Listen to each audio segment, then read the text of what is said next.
Last week I made a video about boutique style, handcrafted carbon steel made in the USA. I'm very excited about what's going on in this entire market. There are several makers making what look to be exceptionally high quality pans. This is one here by a brand called Copper State Forge. And quick Google search, you're gonna find many other makers throughout North America, America specifically, and they are making exceptional cookware. But what does it take to make boutique style, handcrafted carbon steel? What are the origin of this? Today we're going to be talking to Tristan and Bill, who own Copper State. I went into detail on how this pan works in the last video that I'll link to below here. And today we're going to be talking to them about their business and how they got started and what they're trying to accomplish. So I hope you enjoy this episode of Meet the Maker. Here's Tristan and Bill from Copper State Forge. Hey Tristan, hey Bill, really nice to see you guys. Thanks so much for agreeing to talk with me today. Thanks for having us. Really appreciate this. So, getting right into this, first off, thanks so much. Got these two skillets that you sent me. These guys have been amazing. I'm really looking forward to talking about your guys' cookware today. So just tell me right off the bat, how did you guys decide to start making these amazing pans? Tell me your backstory. It's really kind of a funny story. My dad and I were already kind of working together, and we had a food truck business. We had two kettle corn trailers, and we had an industrial space where we stored these trailers. And in that space, as a hobby, I started doing a little bit of blacksmithing. This was about, 5.5, 6 years ago now. And for fun, we both love cooking. So I looked online and I found some other blacksmiths and people making skillets, and they had back orders. And so I couldn't get one. I thought, if these guys can make one, maybe I can make one. And so I started experimenting, and we just for fun made a few skillets, and I had guests over to the house. Everybody loved them. So we started just giving them out to our friends and family as gifts. And then when the pandemic happened, all of our events shut down for our other business. There was no food events, no outside events. And so we had some extra time. And so we got together and made a few skillets and made some phone calls to the local farmers markets where we kind of had some connections already because we had done our food events there. And Bo at Uptown Farmers Market in Central Phoenix said, hey, you know what? It's not food, but it's as close to food as you can get. And we believe in the type of product that you have. And she invited us to come out and set up a booth at the farmers market. And at first, we had no idea if people were really going to be receptive to this. There were a couple of guys, a couple of blacksmiths kind of doing this online. And of course, there's all the French pans out there. And we just kind of wanted to do something a little bit different. So we made, 2 sets of pans? I think we showed up with maybe 5 pans. 5, 8 pans, something like that, and put them out on a table. And people bought them, and it was incredible. And it was a slow start at the beginning, but that first market, we actually sold a skillet, and it got us excited. And we found out that these folks at the farmers market, they were our kind of people. They love good food, they love cooking, they like supporting local businesses, and that's who we were. And so we got together and started making more skillets and started taking them to market and getting a lot of the feedback of the people at those markets. And they kind of helped us in our evolution of our skillets and how we've made them and developed them and the interesting shapes that we make and the handles and things like that. And the rest has kind of been history since then. That was about 3 years ago, and everything's just been growing since then. So back up a little bit though, so having the knowledge and the ability to just pick up a hammer and on an anvil and start making a pan, where did that come from? I'd always loved metalwork, even the trailers that we use. Number one here. This is the original pan, by the way. This is the very first skillet I ever made. And you can tell it's a little crude and it's a little funny shape.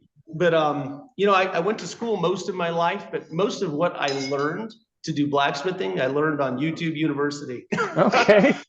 So, and just trial and error. And it was just a fun hobby on the side.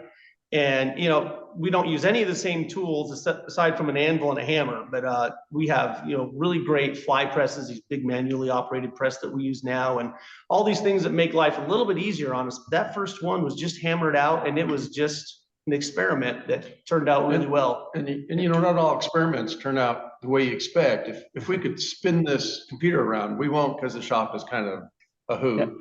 Yeah. But you'd see a lot of failed experiments laying around here and there, you know, things that only made it part way And so, or Bill, made it did you grow up doing metalwork also? What kind of, were you in the trades growing up, or like where did that like? No, I Nope. actually grew up, my career for about 20 years I was a dental practice management consultant.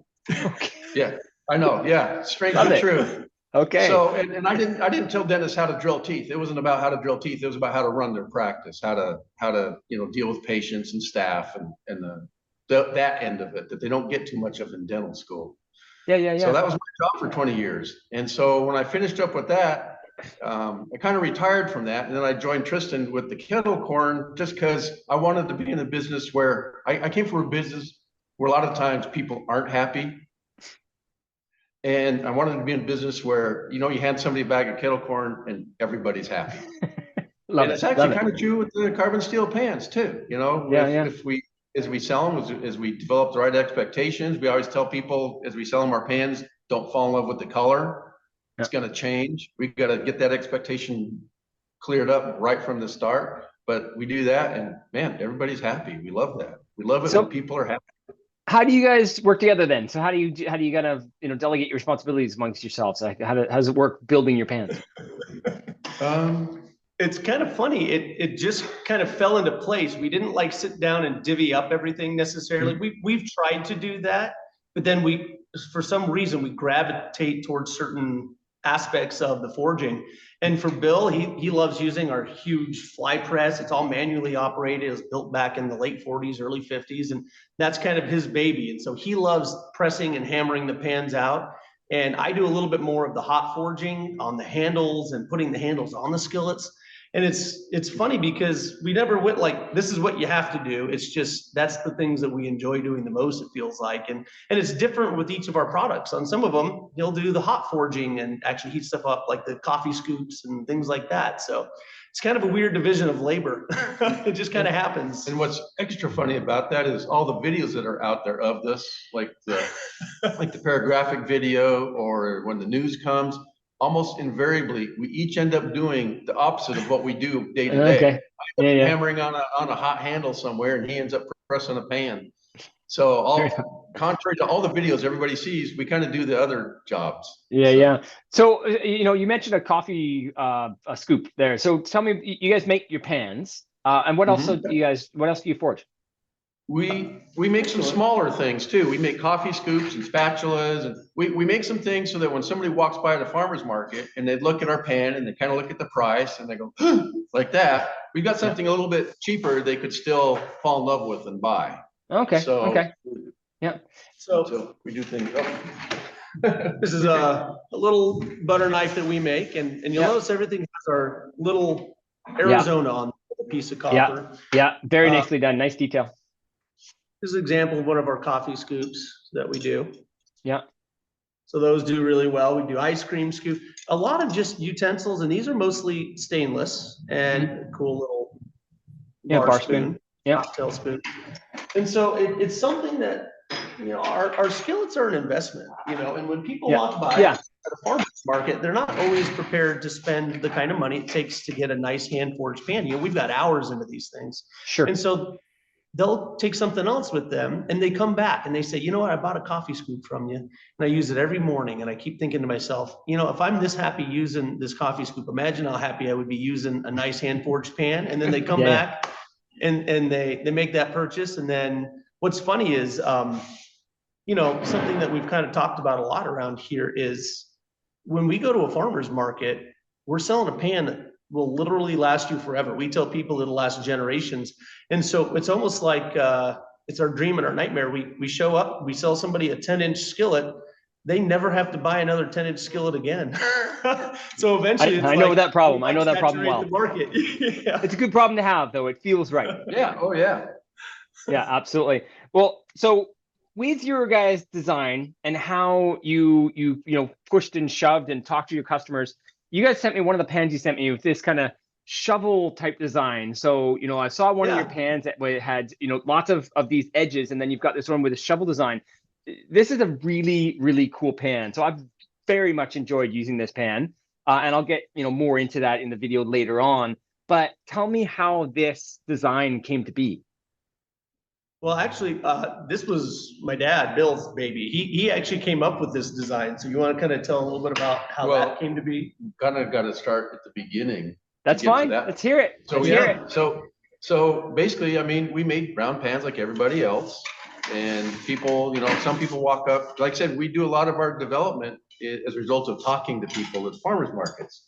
So people walk up and go like, "Well, can you put pour spouts in it?" I said, "Well, okay, fine." So we thought about putting, just putting a nick in the corner, just making a little thing in our round pans for pour spouts. We didn't like that very much. It was tough to do and wasn't great return. We thought, well, hey, the way we make a pan, and Tristan's got one here, when we make it, we'll press it and it comes up all wrinkled. So we thought, hey, if we do a pan with corners, maybe as we press it, we can kind of control where the wrinkles go into the corners and save ourselves a little bit of work. And nothing works out the way you plan. Actually, you got to make it more or less round first and then go back and make it shaped. Twice as much work. So it's actually more work. Didn't save us any work. Yeah, that's a good pie dish, by the way.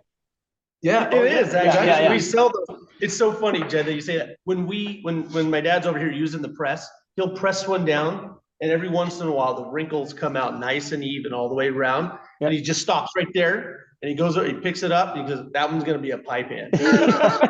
Totally. They look fantastic. So we ended up with the 8-sided shape. There's an original one there. Actually, so this is the next iteration was a polygon with 8 sides. And we still sell these, but we found out later on that somebody makes a pan that has a similar shape to it. Okay. So, and can you say who that is? Do you know who makes it? It's Phoenix. Oh, the Phoenix pan, right, of course. Sorry, yeah, I was totally thinking in the carbon steel world, but yeah, of course, Phoenix. Yeah. And they put their handle on a corner actually, so it's quite a bit different, And they're so heavy, you're not using it for sautéing and things like that. Yeah, it's a very different pan. Oh yeah.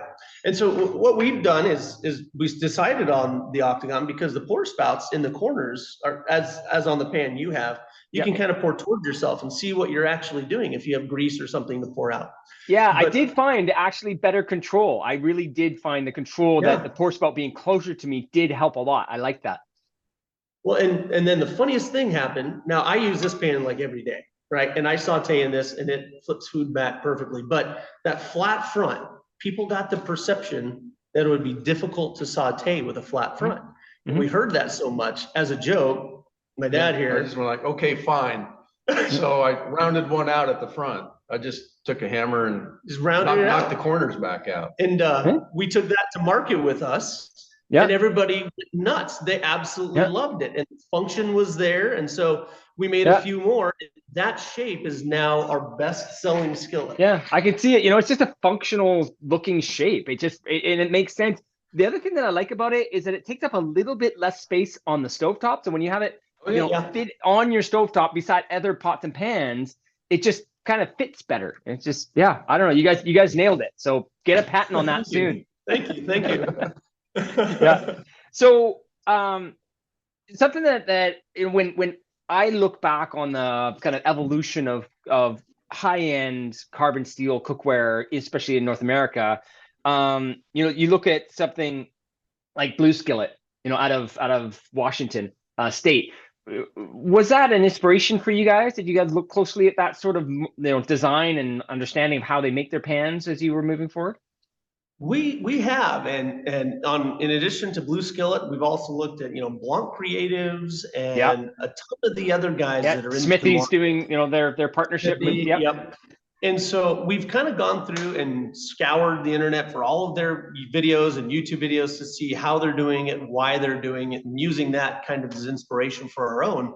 And Blue Skillet, they're incredibly popular. They have a waiting list. Yes. And they keep it real and old school. And so we do things slightly different, but it's a very similar process that we use to make them. And there's only so many ways you can press and hammer a pan, right? So, we have to differentiate ourselves in other ways. And that's part of the reason, again, that we came up with that hybrid shaped pan with the round front is we kind of wanted to stand out in a market.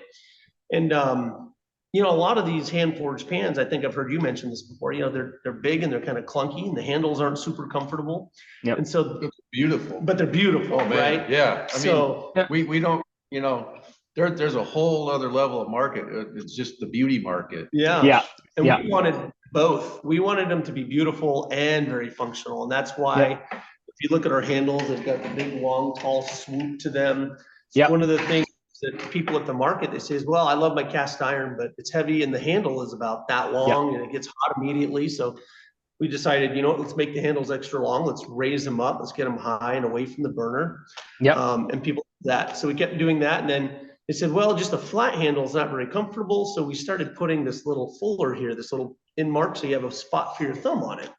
And that went great. And we did that all the way to the back. And when you get some of the larger pans, because we do these in 8, 10, 12-inch sizes, even a 15 now, it pinches the palm a little bit in the back if it's not up. So then we decided, hey, you know what? Let's start putting the back up, the front down. And we didn't have to make a round handle that weighed 3 pounds to do it. We were able to do it with a much lighter handle. So we kept the beauty and we're able to raise it up and prevent it from getting too hot all the time. So, and it's still an evolution. We still have ideas for maybe a new line. Of course, we would keep our heritage line just because we think it works so well. But I've got to say, you guys have really, really nailed the handle. A handle speaks to me to a pan almost more than anything. If a pan of a carbon steel pan is of a reasonable quality, then what else are you kind of deciding upon? A handle is a huge deciding factor. And I love the detail that you guys have with your little copper insert that has the cutout of Arizona on it, and it's just a wonderful detail. And it fits. The handle was very, very comfortable. It sits beautifully on the stovetop. It looks gorgeous. This pan sitting out, waiting for its next meal, just looks beautiful. So I'm very, very excited with what you guys did with that. I've tried many, many handles, and this one is amongst my favorite. Wonderful. Thank you. And about the beauty, it's so funny. I fear that people buy our pans and hang them up and never use them. Just like, as an ornament. And we hope that they use them, but I have a feeling sometimes they're just a prop in a beautiful home, No, fair. I understand. That as a maker, you want it to be used the way it's intended to be made, right? Well, I can't say enough about the handle. I'm very happy about it, but tell me how you guys chose the gauge of the steel. Like, well, why the iron that you're using? Where did you decide upon that? How did you get to there? Yeah, well, we tried lots of different thicknesses. A lot of the hand forged skillets are an 1/8 inch thick or 3.5, 4 millimeters thick, and it works really well, but it's very heavy. And then a lot of the restaurant style pans are very, very thin metal, like close to a 1/16 of an inch, which is very thin. And if you're in a restaurant and you need to blast the heat on that thing and have it cool quickly, it works great. But our customers wanted something that was a little more durable. It's going to last a little bit longer, but that they could still pick up. Because one of the biggest things is people enjoy using cookware that'll last forever, but cast iron is very heavy, at least the newer cast iron. Some of the older stuff with the thinner walls, they're a little bit lighter, but still not as light as a carbon steel. Field would probably be that exception. Field, they position themselves. That's probably the only exception. Yes, they do. And a lot of the higher end that manufacture with machined out interiors and things like that, though they're premium. They are quite a bit lighter. They work really well.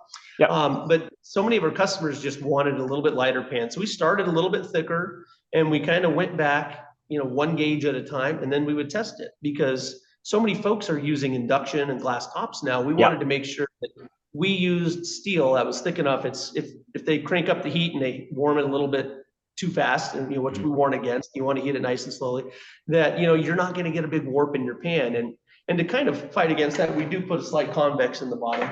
Great. So if you were to put a flat edge across the bottom of this, you'd see a little bit of daylight in the middle there. And that's on purpose. That's so that when that pan heats up, it's not going to spin around on that induction top. So our 12 gauge steel seems to be just the right thickness. It's a little bit under 1/8 of an inch to kind of check all those boxes and be in the right weight category and durability also. And kind of what we had, being a small maker, we did have to face it's not like we're going to order 27 tons of steel at a time and make it this thickness. We have to find something that's out there it's readily available that we can use on a regular basis that also works. So there was a lot of testing of the material that's out there, and it just ended up being 12 gauge cold rolled is the best material for us. Well, I find, holding the pan in the hand, the balance to the gauge of steel to the length of the handle has been very, very comfortable for me using it. I have found myself gravitating to using them often. A lot of times when I'm testing cookware, I'll test it here and there. I'll get it in. It'll take me a while. I tested these for several weeks and I was using them 100% of the time. I was just loving using them. It was great. I had to kind of decide when that line was that I tested them enough to be able to talk with you guys about them, because they were such a joy to use, the balance of them. So kudos for that balance and kudos for the design. So tell me about, the way they're beautifully golden when they arrive, when you guys are marketing them and selling them. Tell me about your prepping of the pan and the handle. Yeah, so basically when we're finished making the skillet and the handle's been riveted on and everything, we take the skillet back and we knock all the corners down with the grinder and we smooth it out. But then we put it into a big industrial tumbler that we have, and that tumbles it around. Now the media, that's the stones that are inside, are ceramic, and they do a really good job of rounding the corners. But the media that we're able to find that works well in our machine actually doesn't leave enough of a grit or a tooth to the steel. So if you run your fingernail, it's very smooth when it comes out, which is great for the handle and for the top edges. But for holding the seasoning, what we've discovered, and we've tried several different grits, but right around 100 grit sandpaper, we hand finished the inside with sandpaper on an orbital sander. And that 100 grit sandpaper is just about right to hold on to your seasoning, but not hold on to your food. So before we season it and polymerize that oil, you can run your fingernail over and you can just feel a slight abrasion as you pull your finger across. Not like some of the newer cast iron, it's a little bit more of a pebble texture. Yeah, it's not pebble texture, but it's just smooth enough. And so from that point, after we've sanded it out, we scrub them totally clean in our sink here, and then we put them in our oven at 550 degrees, and we leave them for about 30 to 40 minutes. Now, we just got like this amazing space age oven, or at least it is for us. We were using home ovens at the beginning, and you're lucky to find a home oven that'll go up to 550. Actually. And so we're wearing them out. But a good friend of ours, who actually is part of a big restaurant supply group, had a showroom, and they had an old oven. I mean, only a year old, but old in terms of the new product coming out. And so it was sitting in their back, and they called us up and said, "Hey, this thing's just sitting here. Could you guys use it for your skillets?" And we said, "We would love to." So we got, and it's huge, 480 volts and 3 phases of power. So we were terrified to hook it up. I ended up wiring it myself, which I am not an electrician, but I couldn't find anybody to come do it for us. And so don't do that on your own, folks. An electrician. But we got it wired in. It's an Electrolux, and it's amazing. You can program things into it. And so this oven, our regular seasoning time, or just the bluing time, was about an hour and 20 minutes. This cut it down to about 20, 25 minutes. Excellent. So that was life-changing for us. And so the bare skillet with nothing on it goes into the oven at about 550 for 20 to 25 minutes. And when it comes out, just depending on how much heat that particular pan absorbs, the reaction between the oxygen, the heat, and the iron turns at these beautiful blue colors. They call it bluing. Sometimes it actually is more like an emerald color, or more iridescent, or amber. And colors are crazy. Yeah, and come out of there. Some of them come out all different colors. Like one half of it's blue, and the other half is kind of bicolor. And when they come out, we let them cool a bit, and then we go ahead and we add a little bit of grapeseed oil.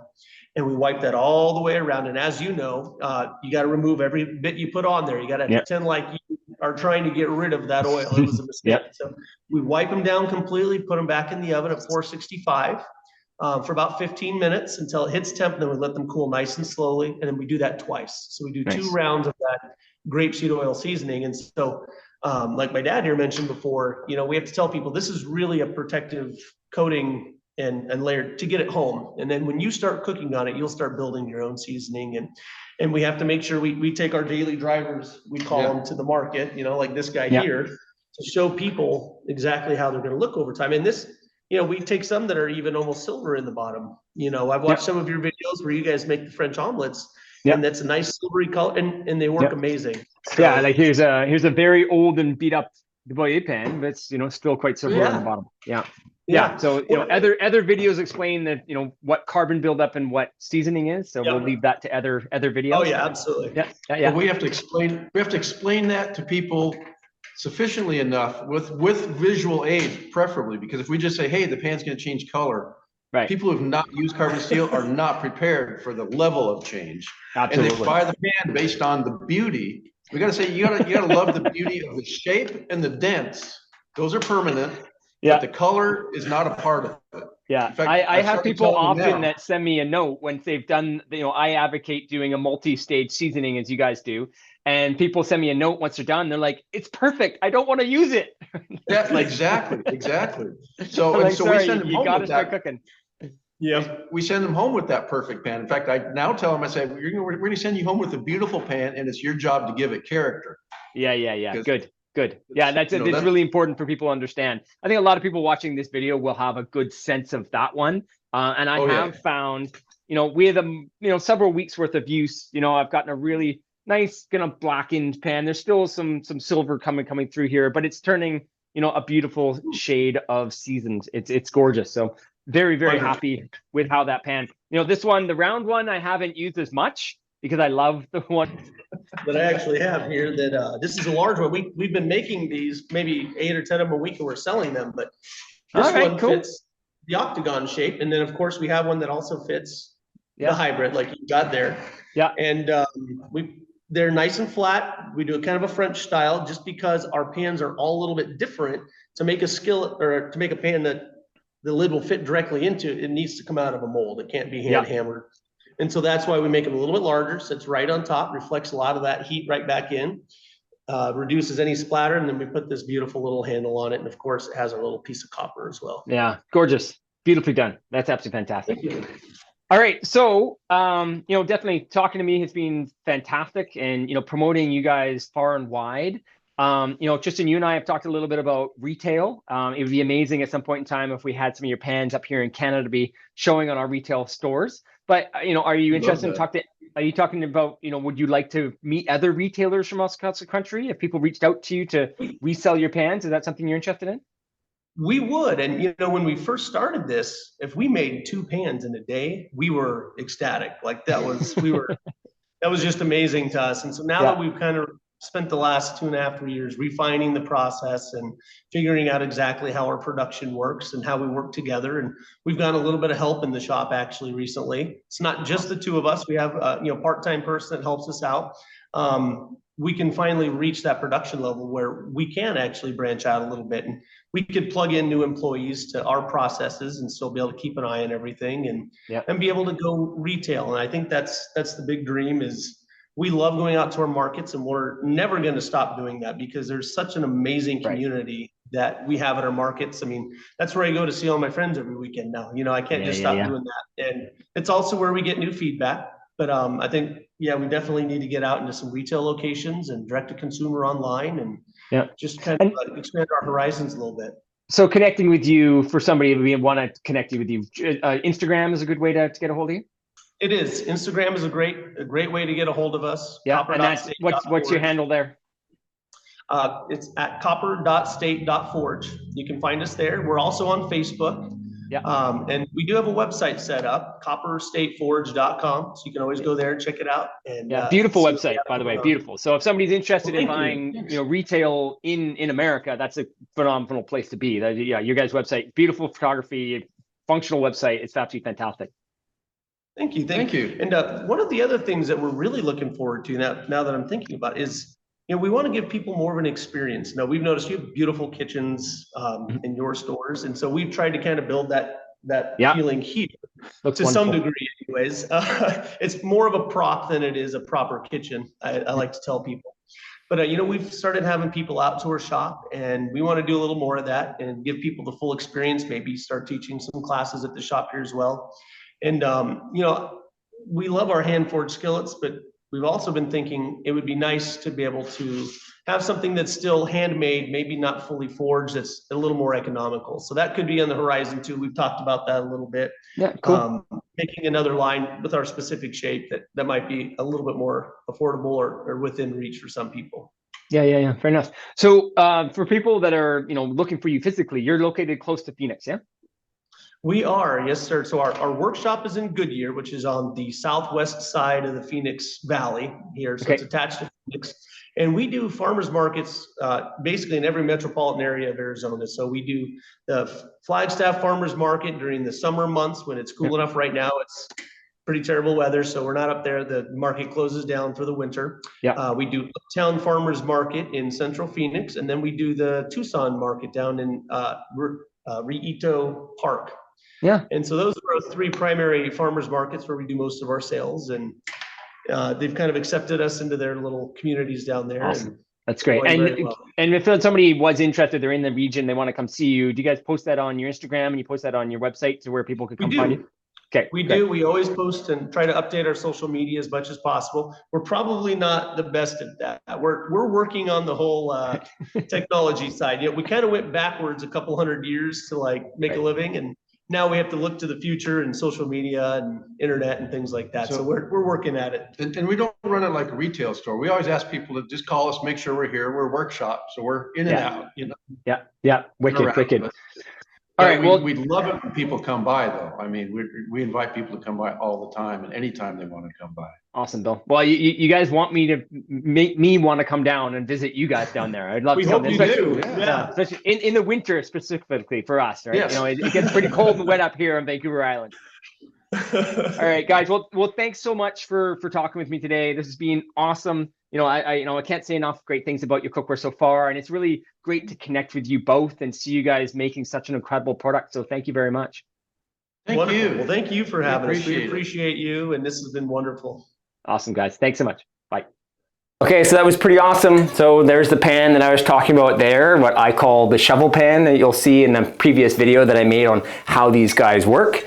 So thanks so much to Tristan and Bill for taking the time to talk to us all about their really cool small business. I'm particularly excited about what these guys are doing. I think they've got a certain energy about them that is going to take them somewhere. I foresee them growing this business. I think there's an energy behind, specifically Tristan. He's got the age youth on his side to really drive this business. And I think we're going to see some awesome things from Copper State.